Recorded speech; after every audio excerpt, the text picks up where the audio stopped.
was rarely, if ever, about what are you here to create? What are you here to give? What are you here to share? What are you bringing to the world actively? And then how can we hold you to that? Yeah. It was more, no, let's come in here and take our clothes off and hit a drum and get naked and cry. That was your men's group? That was not my men's group. We did get naked. Like, that sounds like it. You got naked a lot? Not really. Uncle Ed would, if he was leading, I wrote about that in the book. He'd drop it. Anyway. So you had a dude that whenever he led, he would make you guys get naked? That was his thing. He was like anytime he took the point on the group, he would make you. But you just knew if he was leading, you're like, yeah. Oh, boy. Time to drop trowel. It's a cold basement. You are listening to The New Man, Beyond the Macho Jerk and the New Age Wimp. Your host is men's coach Tripp Lanier. Has therapy ever been frustrating for you? Is the purpose of therapy to just dig up junk from your past? And is it possible to find healers that can really help you move forward? Today, Alyson and I talk about why many folks, including therapists we know and love, find the conventional form of therapy to be limiting. We discuss why she forged her own path instead of continuing as a licensed therapist, and we discuss ways to find healers that can serve you best. All right. Hi. Hi. Good morning. Good morning. You're freshly watered and I'm freshly irrigated.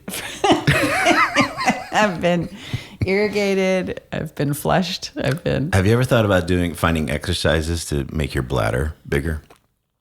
No, actually, I was told by the doctor however many years ago that at this age, like the instant, I hold it way longer than I should. Like the instant you have to pee, you should go pee. You would never get anywhere. Well, I do because I hold it. But what doctor said that? It's just in the morning. It was when I thought I was having a bunch of UTIs, and she was like, "Don't hold your pee. Like that's gonna probably also change UTIs. Some of your sexual habits, right? All the randos you're with when I'm going out of town. All the randos I'm with, because that's me. That's just what I do. I go to the beach I'm like and you a come tomcat. back. I go to the beach and you're like, oh, God, I got a UTI.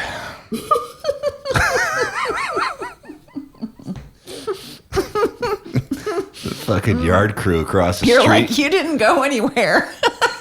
The yard crew, the guys all wearing the high vis stuff. What are you guys doing in my house? No, nothing.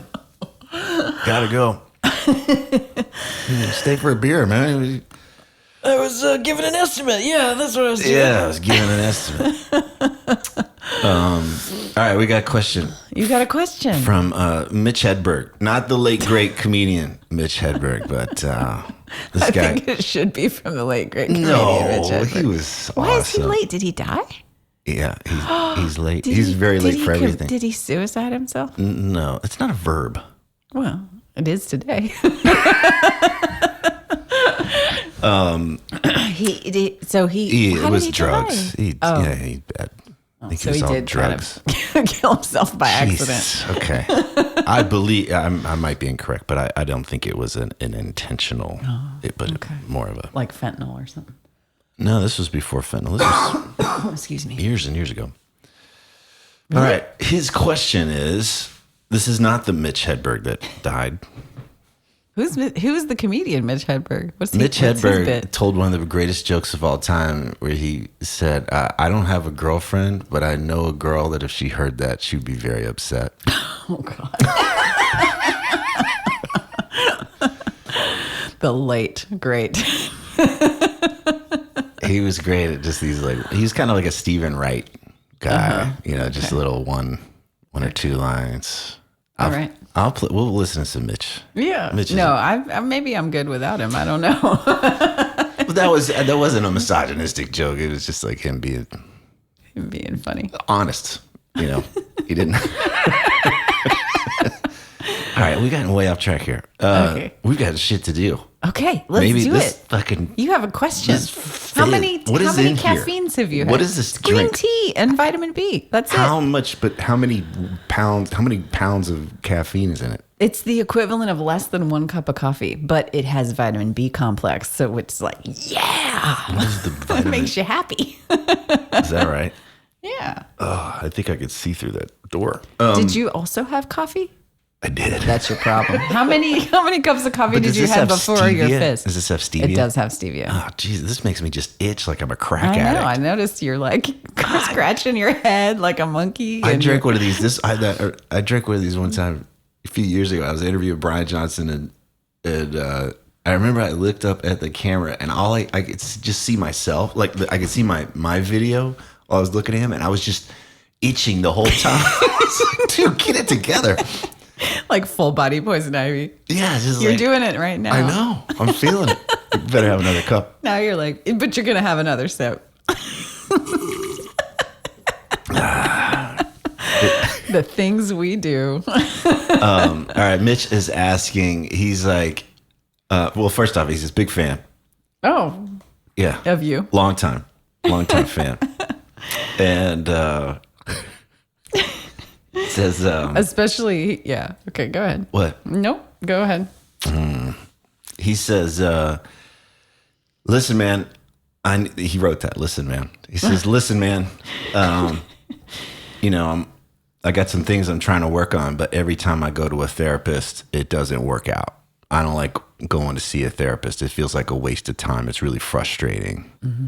And but you guys are very positive about going to therapists.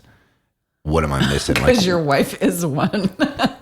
Like why is it what's not working for me? Like why is it so frustrating? And also I forgot to mention he's an AI. Oh God, he's AI. He does AI candles. He makes What the fuck? Yeah. You didn't know this? Come on. They have AI candles. You tell AI, you do a prompt and it makes a candle for you. And it What's the prompt? Make me a candle. Like I want a candle in the shape of a feather. I think just at this point, like weird thing is just like make me a candle, and then that's what you get. You get one in the mail. Oh my God. Did he say anything about the type of therapy he was getting? Because there's lots of different kinds of therapy out there that aren't always a good fit for people. He's getting unfavorable therapy. I think that's the type he's getting. Unfavorable. So we don't know anything about the kind of therapy he's getting. He's getting 1-star therapy. So we got to be careful. We're going to have to make a lot of assumptions on what's going on with him in terms of that. 1 star. So I want to be really careful because this could be easy to. I think I know why he's a fan of yours. Because you tend to shit on therapy too. Not true. Okay, crack on it. How about this? I recommend therapy. Throw shade. Do what? Throw shade. How about that?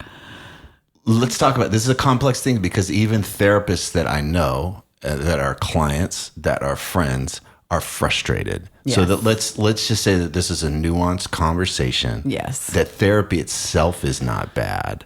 I totally don't have a problem with that. I see therapy as a necessary and very valuable way to help with healing. Mm-hmm. And I think there are some things about the therapeutic industry, let's just say, or some of the ways that limit its potential. Absolutely. And then I think there's another thing probably for men that makes it more challenging too. So there's a lot that we could unpack there. And I think it keeps a lot of guys from getting help. So there's a lot of potential here. But so that's not true that I dislike therapy, because I actually prefer to work in conjunction with a therapist sometimes if I'm working with a client. So you're absolutely right. And I'm glad that you spoke to that. I'm glad that I said what I said so you could speak to it, because I'm in total agreement with you. Okay. And that's it. I am frustrated. I get really frustrated if a client of mine goes and sees a therapist that I don't know anything about, and then they're like, especially if they're like hesitant to go initially, sucks. And you like really want it to be helpful. Yeah, and then they tell me what happened, and I'm like, man. Yeah. Ugh. Yeah. So I do have that would be the version of me throwing shade, is like that frustration, like that that person missed something. Yeah. But there's some good ones out there. I mean, I'm thinking of a couple of clients that I work with right now, and they also see therapists, and it sounds like they're getting great help, and it accelerates the work that I'm doing with them. It's awesome. By the way, like what's the difference between therapy and coaching? In my world, I see therapy as a way to heal things. So if I've been injured, I injure my knee and I want to get back into whatever activity I like to do, then I'm going to heal my knee so I can get back to this baseline. And then coaching is, in my view, a creative process. We're here to build something, we're moving towards something. And so a healthy knee, right? I want my knee to be healthy so that I can function at a high level and move towards it. But if this knee keeps holding me back, I'm going to have a more difficult time creating or moving or doing the thing. So that's the way that I see how those two things can work in conjunction. Yeah. All right. So why I think you were like, yeah, therapy sucks. You were telling me that's what your position is. Is that what I said? As a therapist, you're like, fuck therapy. Yeah, I do. I mean, it's a huge part of why I gave up my licensure, actually, because I was so frustrated and so... Well, what frustrated you as a therapist? You were a licensed therapist. You got the letters after your name. Got all the letters, Well, I didn't get all of them, but I got masters and LPC and, all the advanced certifications and all of that. Because like in Colorado, you can call yourself a therapist and not actually have to have any licensure. So I just want to name that. There's some people that can call themselves therapists and not actually be. That's true. It depends on the state that you're in. And some states will allow that, and other states won't. So it kind of depends state by state. But Colorado was a state where you could essentially, if you had, I think if you had to have a supervisor, I don't remember it, this has been so long, but it's, I think at the time you had to have a supervisor and you had to acknowledge that you weren't licensed and you weren't doing any of that stuff, but that you could still be a mental health, counselor, and like you could help as a counselor. I can't remember the terminology they used, but but what do you see? What was frustrating for you? Well, so as someone that didn't, I mean, I only started out that way, but that I was like, went through all the hoops with the degrees and the licensures and all the tests for certification and all the things, was that it started, I think, initially with, sex education and sexual intimacy, sex and intimacy issues. Essentially, I did all of this, all this time, all this money, created massive education debt, like academic debt, to get these letters behind my name. And then once there were, this is an example, but there were places where in the office, like in the therapy session, sex and intimacy needed to be brought up. Actual sex, like issues with sex needed to be brought up. And under that, it may have changed now, but at the time, the regulatory agency said, you can't talk about that as a therapist. You can't address that because you need these special letters behind your name in order to be somebody that can even talk about that. So there's conversations that are off limits. There's conversations that are off limits. And that's even nutrition. fucked up. Even nutrition. Absolutely. Anything to do with anything. And it's stop eating that shit because it's making you anxious and crazy. Even you can't just say like that. Anything to do with supplements, anything to do with eating, anything. And all of this, suicide is a huge one that is off limits for therapists. And there are, I could speak for 20 minutes right now on the whole, well, not 20, but I could speak for a while on the whole suicide issue. Well, anyway, so the thing is that there are things that are... This isn't for everybody, by the way. This isn't for all therapists, but this might be for many. This has been my experience. Okay. I'm speaking about, you asked me about my experience. This is my experience. And this is what my experience was like in the state that I was licensed in, under the great supervision that I had, and adhering to the statutes under the state statutes, right, under and the National Licensing Board, like everything that they require in order for me to hang a shingle as a licensed therapist and licensed professional therapist. So So all those things were off limits. Suicide, nutrition, how they're going to take care of their body, what they do in their bedroom or ever out the side of the bedroom with their bodies, like like if they needed help there were spirituality pretty much off limits. I mean, I had a degree in transpersonal psychology, so I was closer than most, but essentially I had to be essentially like a blank slate. I couldn't bring anything to them as a spiritual care counselor because I'm not licensed as a spiritual care counselor. So, or certified or degreed as such. So I have no place to talk. So what that can do, the reason that I have a beef with it is, everything I want to acknowledge that all of these regulations and restrictions come from a good place. There was some fucking Yahoo that fucked it up for everybody else. And so now they have these rules. Dave.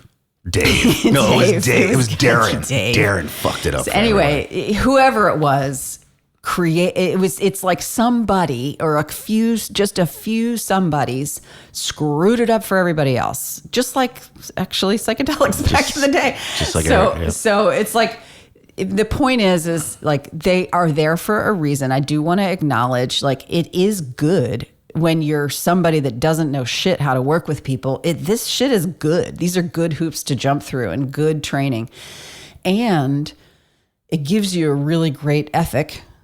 And it's fucking restricting. It's all about covering your ass. Yeah. And so when it comes to the actual, the room that you're in, I felt myself so bound up that I had to pay for special supervision for me because I wanted to be the person that everybody that could say the things that everybody else was afraid to say to them. I wanted to be that person. That's service. And I was so bound up from all the programming and licensure and all the rules and regulations that I felt like I had to go learn how to do that all over again in a way where I wouldn't get my license pulled or get grieved or, the whole cover your ass culture. So my point is like, I think the reason, and I think that you think this too, is the reason that people get really mediocre or disappointing that 1-star therapy is because they're stuck inside this bind. There's a lot that's not being said. There's so much not being said. There's so many aspects of our wholeness that therapists the profession isn't allowed to touch. Right. And it has nothing to do with the care and feeding of that client. It has nothing to do with their wholeness. I've heard guys I've coached quite a few therapists over the years, therapists that were very sick of this dynamic and wanted to have more span and depth. Mm-hmm. And so they were going to become coaches. Mm-hmm. And one of the things that I hear is like they're just kind of an emotional laundromat that people would come in, kind of lay out whatever was frustrating that week. And then that was kind of it. Yeah. Like there wasn't any challenge. There wasn't anything to say, why don't you try this? Mm-hmm. There was no challenge. And then there was no like offering of doing something differently. And it was like, great, see you next Tuesday at 3. And it was, and nothing changes there. Yeah. And then I've heard these stories, same things with couples. There's one person in the couple that they're both, everyone's got their shit, but one person is like really shitting the bed. Yeah. And the therapist is not able to hold that person to account. Like to really be like, hey, you're fucking this thing up. Shit in the bed right now. You got to clean this thing up or the whole thing is going to fall apart. So I can see why it's so frustrating. For sure. I can see why it's so frustrating for the therapist too, to like realize absolutely we're not it's really draining. I mean, it's draining. We're not making a difference here. Mm-hmm. In my early days before I went for all the letters behind my name, I was a social worker, and that is called coping skills. Like you're teaching coping skills, and that's the goal. Is like crisis prevention, crisis management, and coping skills. Those are the 3 big ones that you're like, but nothing about how to grow in your notes. Like what are you doing? It's like you either are managing a crisis, you're teaching basic coping skills or basic living skills or crisis prevention through the coping skills. Okay. And so this helps me understand why there's a lot of therapists that break out of that place because they genuinely want to help people heal. They genuinely want to help people. And they can't do it within that the confines of that structure. That's right. And the structure's there because it wants to be helpful, but it's also incredibly limiting. And there's probably people that do really good work within that structure. Absolutely. Leaving it all wide open. For a lot of people, it doesn't. For sure. I think, for me, there's like, I was a Gestaltist at heart and as trained as one, because Gestalt is all about wholeness. It's all about wholeness. And so I started there. So I inside of the structures of licensure and degrees and all that, I was still able to do good work on behalf of wholeness.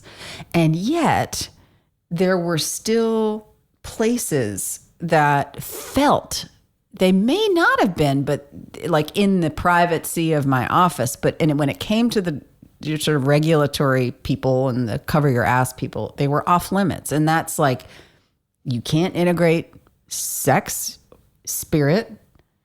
You can't integrate health, like any kind of doctor's advice. Physiology. Like you're not a physiotherapist. You can't do any of that. Can't even bring it up. You can't. You can bring it up, but you have to say, I'm not a doctor. I can't. This is not medical advice. This is not nutritional advice. This is not advice from a sex therapist. Well, get some fucking sleep and quit eating. You have to say, go see a doctor, go see a therapist. You have to tell them to go see somebody else before you. So you essentially kind of undermine your own opinion with all of those legal, sort of like liability disclaimers. And then you get to say, I think you should stop eating marshmallows and caffeine as your sole diet all day long. Yeah. Like that's not working for your moods, your mind, or your body. Right. Get some movement. So make some friends. Yeah. Get outside. Right. Make some friends. You can say make friends, but essentially there's a lot of things you can't say. There's a lot around spirituality that you can't do. There's a lot around sex that you can't touch. And so well, that's it. So maybe that's where we could lean into, because I think that if we are talking about wholeness, and maybe I'm someone who's had some stops and starts with therapy and it's not working, that might be the only lens that I have, and I might not be considering how spirituality, sexuality, nutrition, and some of these other things, money, all of it just feeds into the whole picture. For sure. And all are impacting me. I can just be like, oh, I'm allowed to talk about mom and dad maybe. Right. And how somebody punched me in the nose in fourth grade. And then like that, but that's kind of it, instead of all of these other things that are having a huge impact. Yeah. And in fairness, I would say that sometimes all of the trouble we have with God is rooted in mom and dad and, attachment stuff. But it's like there are issues in life that as from therapeutic perspective, if you just get to the root of it, it can kind of resolve.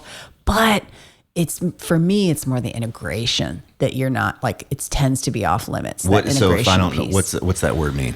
Integration. So it's just the concept of like, you were talking about from your perspective, coaching is like, my words, not yours, but kind of top down. Like you're going to be creative and see how you can handle, like, how can I make my knee better so I can go do this thing?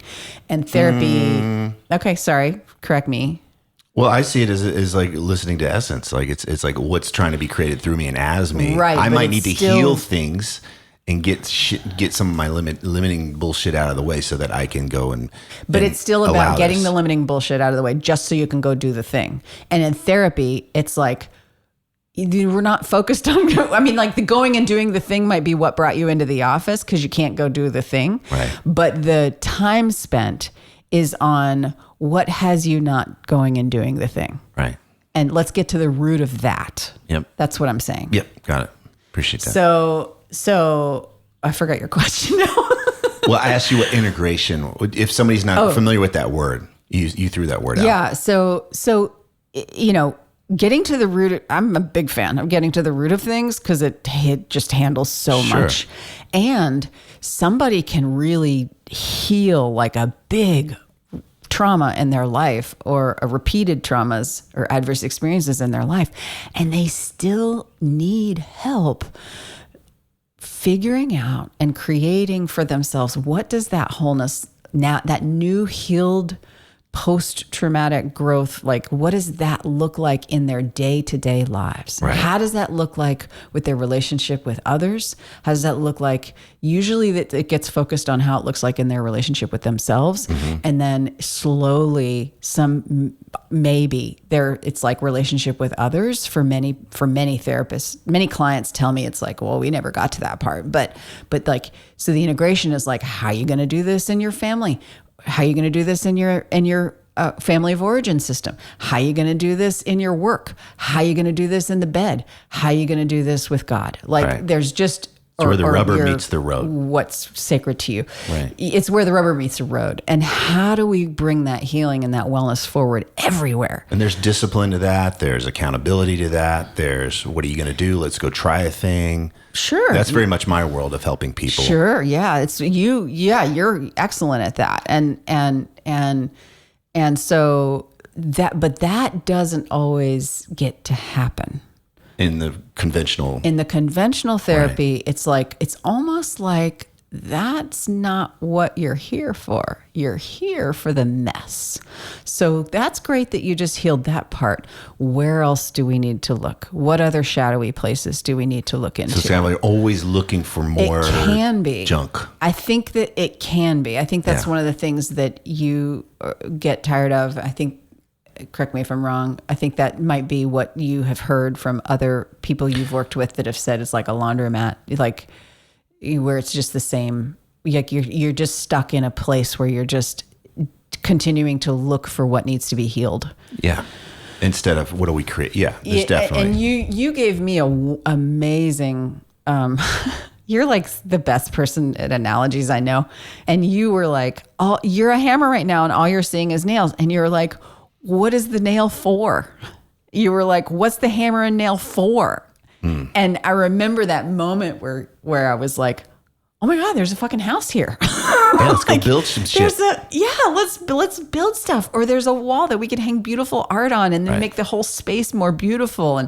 And so I remember feeling that like aha, and also that sort of like, like that relief of like, yes, this is what's been missing. You don't have to keep mining for shit. Which, I mean, that is a big part of it. I think I remember being in Boulder and being in that men's group culture. And the group that I was in was, I think there was 12 of us. I think 10 of them were professional therapists. Yeah. So it was really swampy. Yeah. Love all of those guys to death. Yeah. Yeah, it was a good group. And there was just like, that's what we do. We're not here to create. We're not here to build houses. We're here to fucking hammer nails. And then we're going to find another nail and we're going to hammer that nail. And it's like, let's just keep going. If you didn't bring a nail, yeah, so right. you're hiding. That's actually a nail if you don't bring a nail. If you don't bring a nail, you got to do it. And that was that wound worshiping kind of a thing. That was a way that a lot of those men, not particularly in this group, but in other men's groups at the time, that was the thing. Like you always were working on the nail and never about helping. It was rarely, if ever, about what are you here to create? What are you here to give? What are you here to share? What are you bringing to the world actively? And then how can we hold you to that? Yeah. It was more, no, let's come in here and take our clothes off and hit a drum and get naked and cry. And that was your men's group? That was not my men's group. We did get naked. Like, that sounds like it. Okay, you got naked a lot? Not really. Uncle Ed would, if he was leading, I wrote about that in the book. He'd drop it. Anyway. So you had a dude that whenever he led, he would make you guys get naked? That was his thing. He was like anytime he took the point on the group, he would make you. So how many times were you getting naked in the group? I don't know. We rotated leadership. So it was like. So 12 guys. It wasn't It often. took a while. Okay. But you just knew if he was leading, you're like, yeah. Oh boy. Time to drop trowel. It's a cold basement.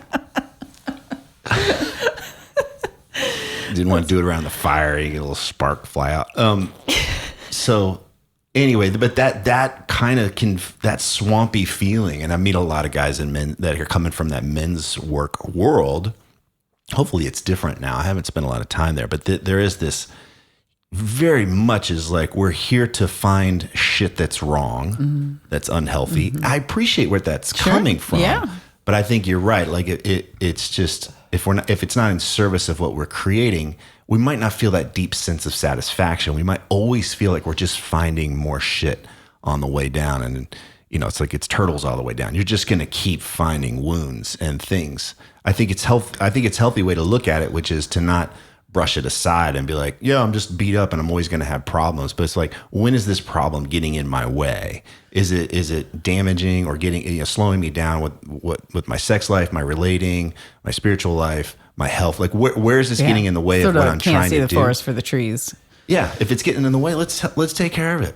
Yeah. Right. If it's gumming things up, and sometimes the doing the thing in the world can heal it. I see that so much, right? Yeah. Creating money or creating the thing that you've been scared to do, getting out and dating will heal something. You're like, I'm not broken. I'm not fucked up.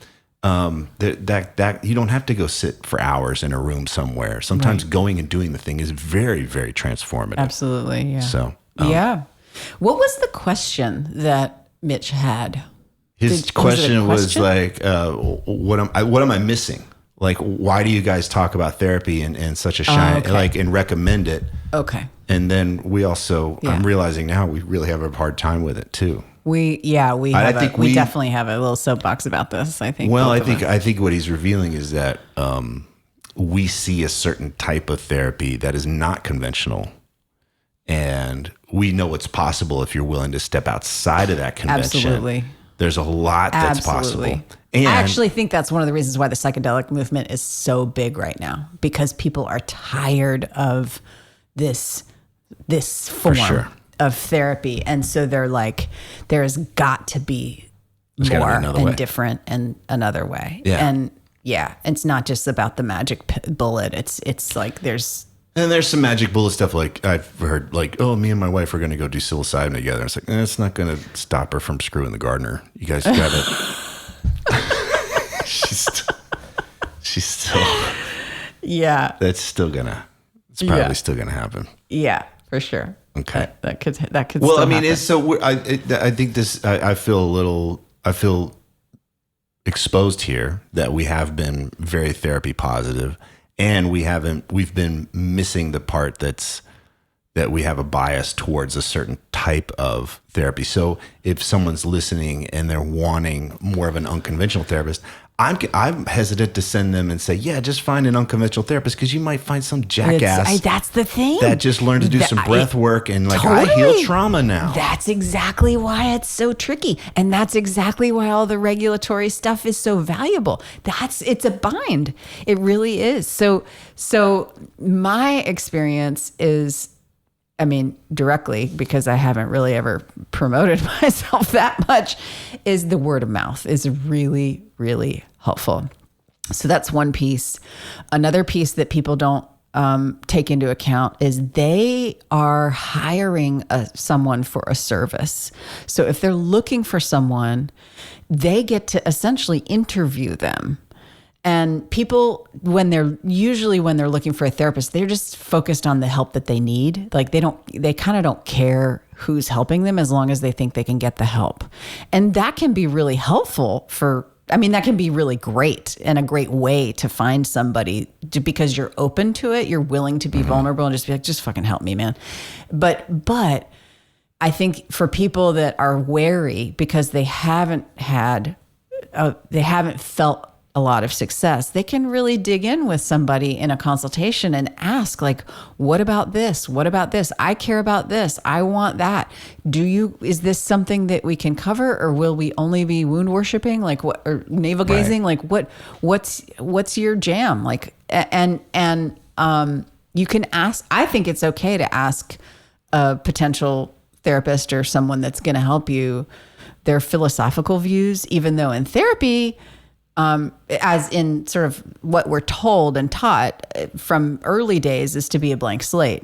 And to not reveal that stuff. Like if somebody asks you that, you're supposed to be like, well, what has you asked that? Or what do you think is important? And it's like you just completely deflect. No actual human in the room, no authentic connecting or relating or back and forth. So I think that's, for me, that's an indicator of someone that is willing to say that, no, this is about being real. This is about wholeness. I'm a human. We get to, I might be a little bit ahead of you and how to teach you how to be human too, or how to be relational too. So I can help you here, but I get to be in the room also. And when you're somebody that's had mediocre therapy and you want something great, you want something more, you got to go for it. You got to ask for it. You got to see who could maybe give it to you. Talk to them. Ask them when you think of your wildest dreams of what would be the best help ever. Yeah. Not just heal this thing, but then you could have this kind of life and do this with it. Or how would your wellness look? How would your awesomeness look? Your essence, be fully expressed. Who will meet you there and support you there and give you the sense that they can help you in lots of those pieces of that pie. Yeah. This is revealing something we've known for many years, and it just is challenging me to really want to have a better network of folks that I can refer to. And that's usually pretty tough because some people need to work within a certain state because of insurance. And yes, so it is tough. My network's pretty limited there. So if you're a badass therapist that is jiving with what we're talking about, then please let me know. Please contact me. Let me know too. So that we can, we have plenty of people that we can refer. And Alyson can't see everybody. That's right. So, but yeah, it would be very helpful to develop a network of like-minded folks. And again, we have our agenda. I want to just own that we have our agenda as you were just talking about. And not to mention, I want to be really clear. I didn't name it, but I have an agenda. From this year forward, I want to be somebody that can help other therapists with this. Like there's plenty of therapists that have this sort of living in quiet desperation, low level depression because they've been stuck inside these sort of cover your ass realms, and so they're actually burning out. And so I'm committed. I've made the decision. Like I'm committed to helping actual practitioners with this. Yeah, I've got to see behind the curtain with you. I've met, like I said, I know a lot of therapists personally, and I see how much they struggle and how it's not a very redeeming work. They don't feel the satisfaction like, hey, my clients are making really good progress. That doesn't happen a whole lot. And then also just feeling like they've got to cover their ass all the time. It's really not a very, it can be a pretty grueling, suffocating, unrewarding job. So I love that you were on that path, and now through your own work of integration and working with others, now you want to help other therapists in that way too. I think that's, it's kind of how we do things, right? We tend to help the version of ourselves, a previous version. So, all right. Good luck, Mitch. If these interviews are helping you, please leave a positive review on whatever podcast app you use so that others can discover the show more easily.